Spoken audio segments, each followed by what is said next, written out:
Hey, it's Nancy. Before we begin today, I just wanted to let you know that you can listen to Crime Beat early and ad-free on Amazon Music, included with Prime. Bill Vomastic had spent his entire life working to build a future for his family, so he could one day enjoy his retirement with his wife, Lee. But after 42 years of marriage, in 1994, Bill lost the love of his life to cancer. It was a rough year, but by the summer of 1995, the 67-year-old was finally feeling like himself again and had joined a group of friends on an expedition to Alaska. Just 1 week after returning from that trip, Bill disappeared. There was a note on the table that said, "Gone fishing to Montana. Love, Dad." I'm Nancy Hixt, a senior crime reporter for Global News. Today, on Crime Beat, I share the chilling details that investigators uncovered during the search for Bill Vomastic and the connection they made to another unsolved homicide. This is part 2 of Golden Years Gone. Sharon Bevins lights up whenever she talks about her parents, Lee and Bill Vomastic. That was love at first sight, and she was his world. You know, everything he did was for her. And then when my brother Jim and I came along, everything was for the family. Her dad also had a passion for motorcycles, specifically Harley Davidsons. Sharon said soon after her parents met, he was involved in a serious accident. Dad was at an intersection and some lady came through and smashed into him. He was in the Belcher Hospital probably for a year and a half. She really did a bad job on his leg. They wanted to amputate it, but he wouldn't let them. So they kind of filled it with nuts and bolts and filled it up, and I guess taught him how to walk on it again. And so then after that, he met Mom. Bill became a plant superintendent of a large manufacturing company in Calgary, but he had aspirations of doing more. He worked pumping gas on the weekends, and he went to school at nights so that he could get his power engineering certificate, right? But he was a highly intelligent man, highly intelligent. Well, you didn't see much of him, right? But I mean, he wanted to succeed and he wanted to provide, and he did everything he could. Sharon remembers the payoff for his hard work were the family's summer vacations. They spent weeks traveling through BC, enjoying the beautiful scenery and warm air.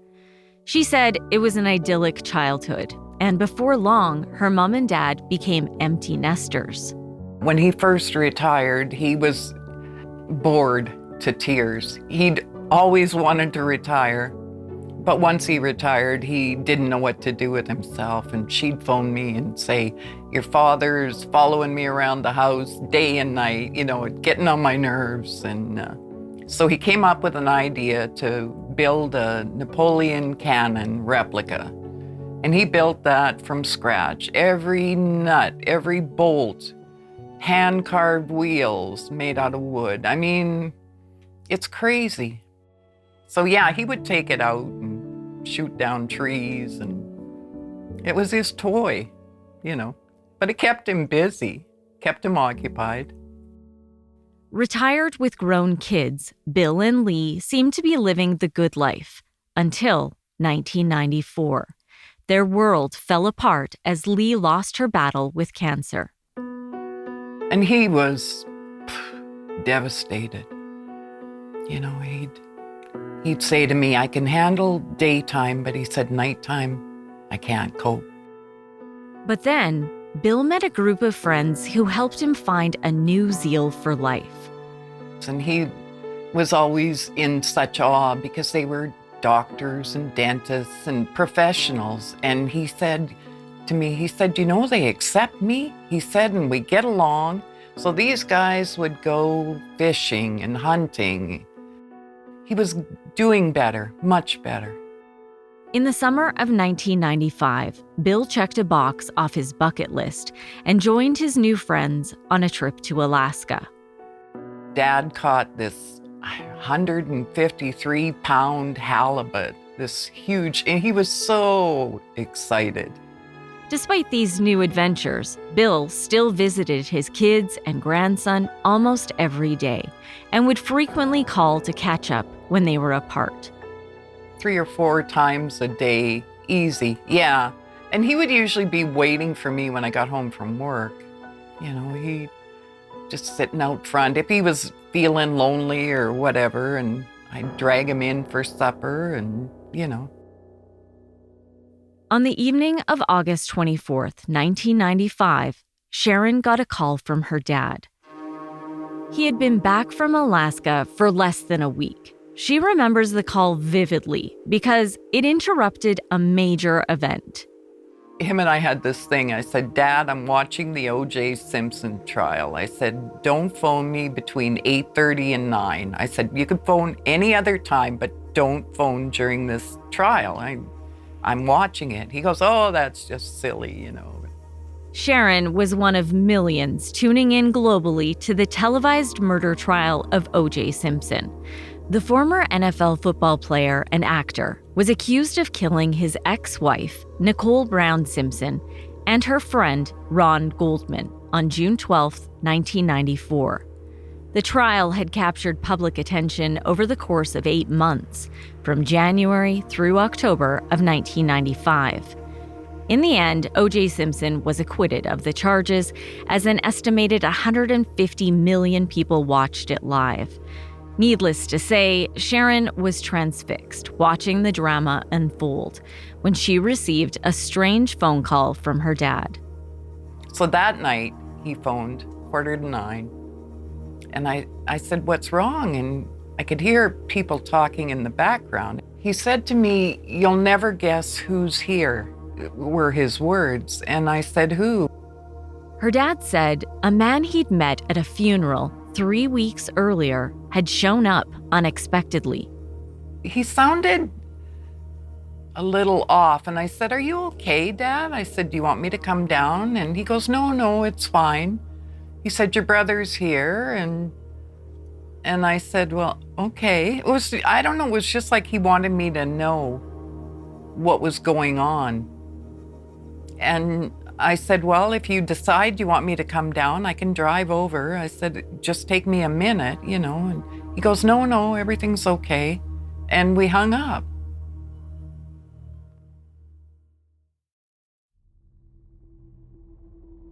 The next day, Bill was supposed to meet his son Jim at a Calgary tire shop. Jim went there and Dad didn't show up. And so Jim started phoning the house going, well, where's Dad? And I said, well, I don't know. If he said he was going to be there, he'll be there. But he didn't show. And it was out of character for Bill not to show up. He was dependable and always made time for his kids. So Jim said, I think the tire shop was closing at 6 or something. And Jim said, well, I'm going to go up to Dad's and see if he's home. He wasn't answering the phone either. But when Jim arrived at Bill's house, his dad wasn't there. There was a note on the table that said, gone fishing to Montana, love, Dad. Sharon immediately went to meet her brother and saw the note. It was written in big letters. Well, Dad didn't print, he wrote, and it was kind of tiny writing that he had. So I knew it wasn't Dad that had written it. You don't know what to think. You don't want to believe that something's wrong. But there were things that I knew were wrong. Well, the first thing I did was look up in the cupboard. He kept a roll of American money for when he did go down to the States, and it was still there. And then I went in the closet. His suitcases were all still there. His jacket and hat were in the kitchen, the ones that he always wore. And there was one shoe by the back doorway, just one. And I couldn't figure that out. I went in the bathroom and somebody had dumped an ashtray of cigarette butts into the toilet. It was just floating in there, and I'm thinking, this isn't right. I looked in the liquor cabinet, it was empty. I mean, usually he had several types of liquor. You know, if someone stopped over, he always wanted to be able to offer you a drink, whether it was gin or vodka or rye, whatever. He always had a good selection, and it was all gone. And then I went downstairs, and he had a bar down there with all those little tiny liquor bottles, the airplane ones. And you could see they were all gone too. But there was a little ring of dust from where they had sat, right? They were all gone. As she continued to look around her dad's house, she realized his collection of firearms was missing. He had a lot of black powder guns, but he also had a lot of collector rifles and pistols. The last room that I looked in was kind of a study room that he had, and he had a record player set up in there, and he'd like to go sit in there on the couch and listen to music. That couch had been moved to the middle of the floor, and it was covered with a bedspread. And I guess when it's not your house, it's your parents' house, you don't want to be touching things, or I don't know, I just sort of had that mentality. So I went home and... But Sharon couldn't shake the feeling that something was wrong. We went back the next morning, and I brought my son along just because I didn't have anyone to look after him, right? He had to come. So I headed for that room, and I said, by then, that bedspread, which was sitting on the carpet, had started to seep, and you could see blood coming up. So I said, move the couch. And it was just this big, huge pool of blood.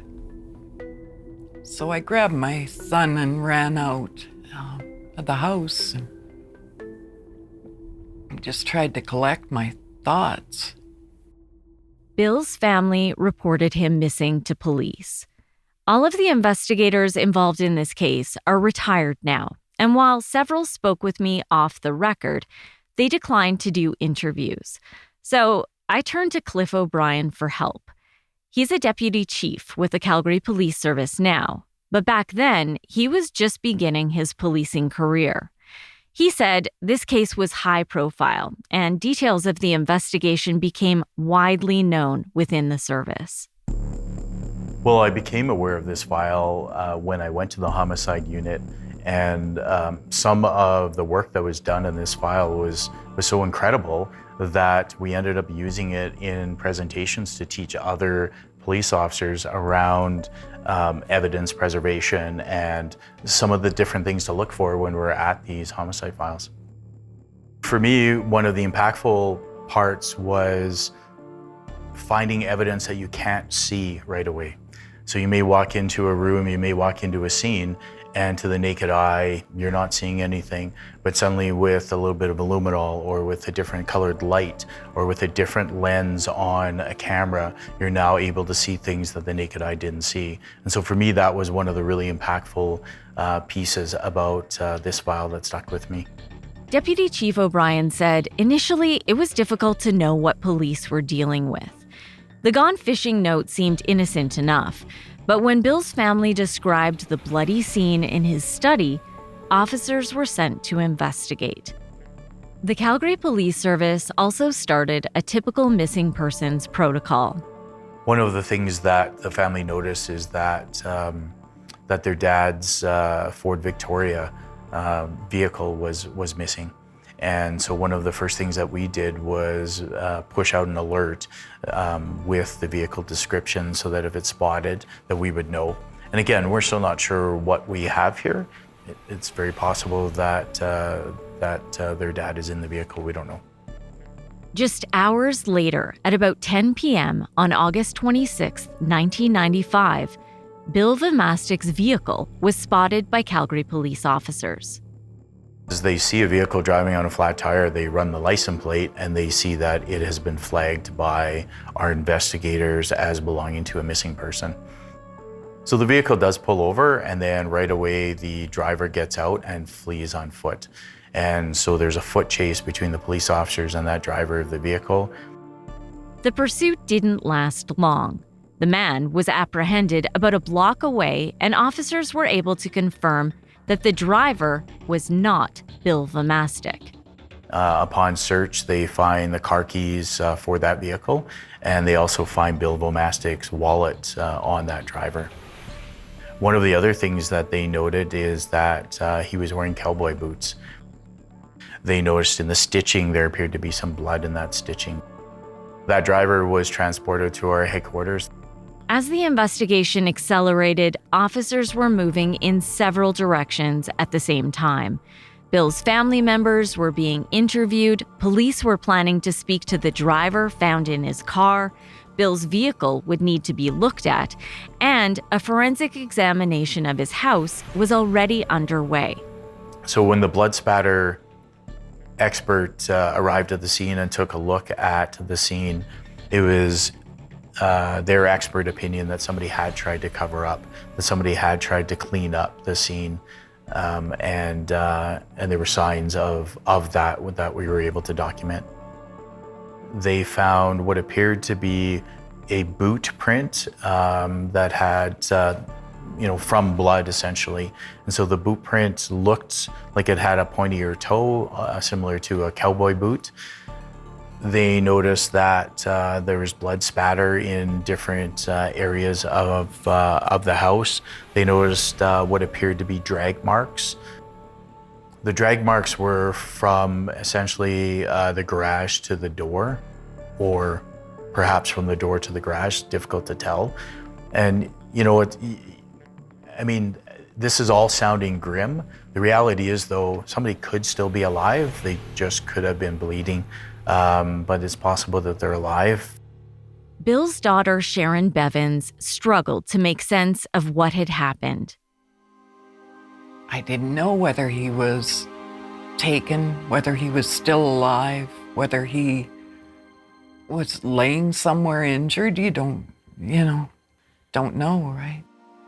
As the family spoke with investigators, they recalled an incident that occurred earlier that summer when Bill had attended a friend's funeral. He said that one of their adult children, a man named Raymond, had approached him. And I guess he was outside of the church having a cigarette after the service.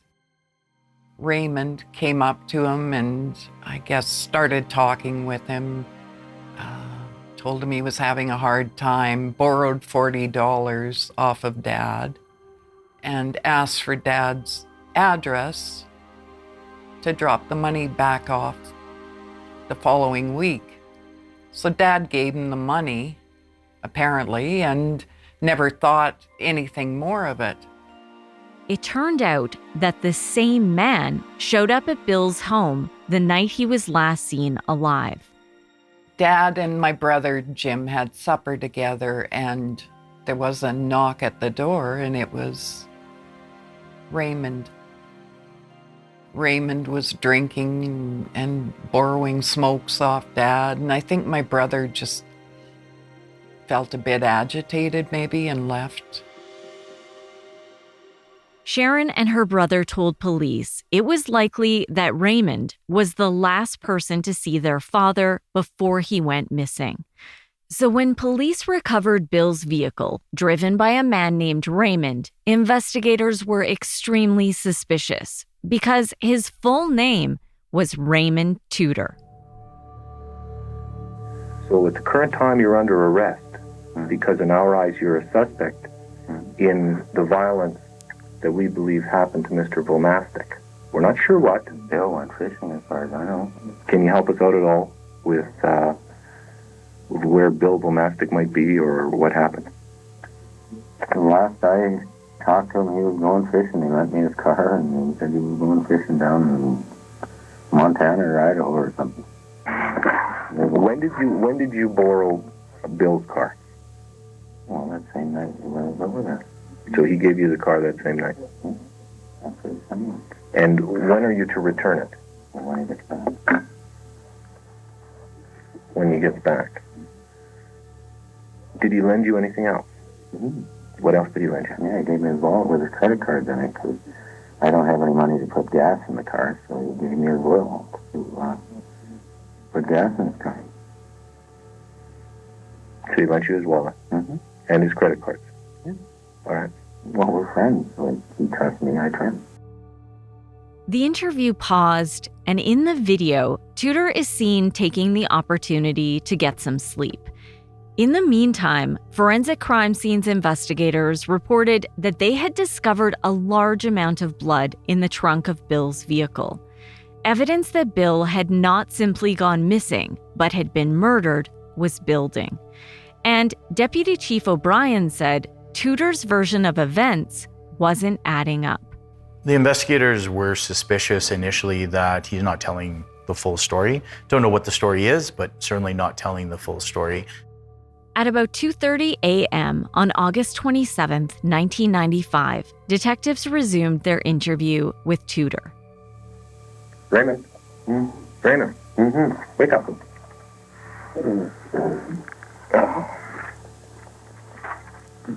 Get a bit of a nap? Yeah. It continued into the wee hours of the morning. It would appear that someone bleeding very badly was placed in the trunk of that car. I didn't even have the trunk open. I don't know. Well, there appears to be a large quantity of blood in the trunk of that car. I don't know. I didn't even have the trunk open. I You don't know. never went near that? No. I wasn't even in the trunk. I don't know how the hell. There's blood in there. I don't know how the hell it got there. It's not my car. It's a friend of mine's car. Who's missing? Well, I don't know. Did you check down in Montana? Because I'm pretty sure that's where he said he was born. But the note that was written has been shown to Bill's daughter, Mm-hmm. and it's not Bill's handwriting. What? What note are you talking about? I don't know. The one that says gone fishing. I didn't even know he left a note. All he told me is he was going fishing. Why is there blood on your cowboy boots then? I have no idea. Whose blood would that be?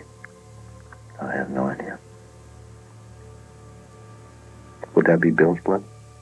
I didn't even know there was blood on my cowboy boots. It appears to me that you've killed Bill. Yeah, good friend of mine. Yeah, right. Well, that's the way it's looking. Mm. And if Yeah. you put him in the trunk of his car and have moved his body somewhere. That's when investigators brought up another unsolved homicide, the murder of Artie Turner. You know what bothers me is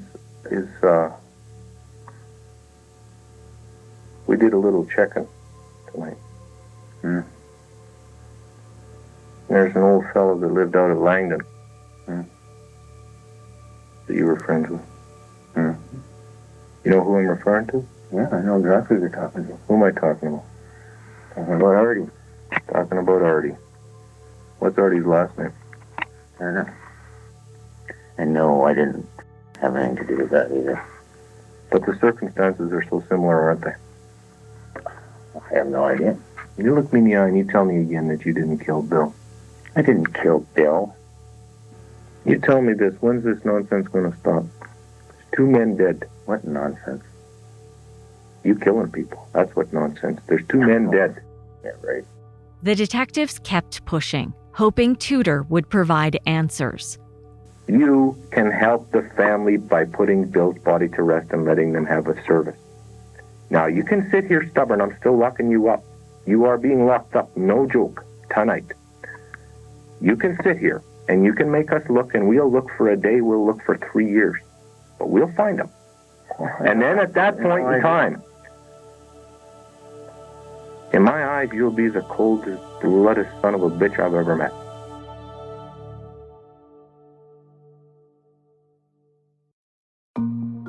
Investigators had tried their best to get answers from Tudor, not only for the case, but for Bill Vomastic's family. Here again is his daughter, Sharon Bevins.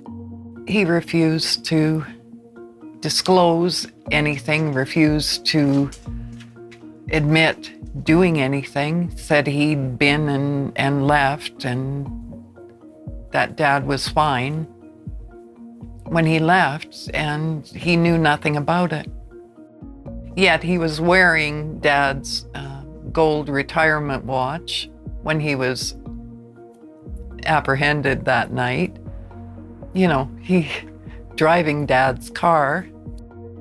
But even without a body, police believed Raymond Tudor had killed Bill Vomastic, and they felt there was enough evidence to prove it in court. So he was charged with second-degree murder. I think it was one of the first cases in Canada where charges were laid without a body being recovered. Just the amount of blood that was found. Deputy Chief O'Brien said, with the accused killer behind bars, the search for the victim intensified. We realized the scope of our search needed to really expand.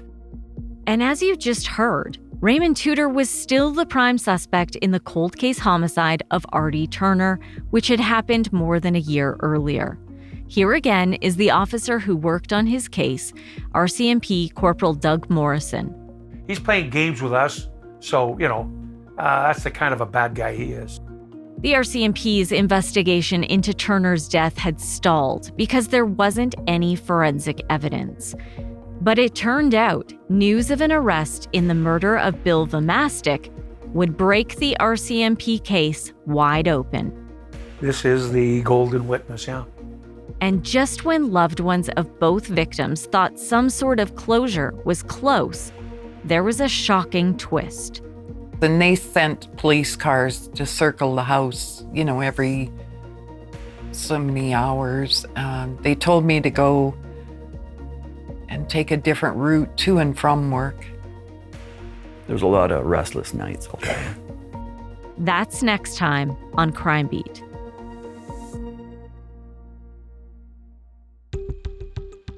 Crime Beat is written and produced by me, Nancy Hixt, with senior producer Dila Velasquez.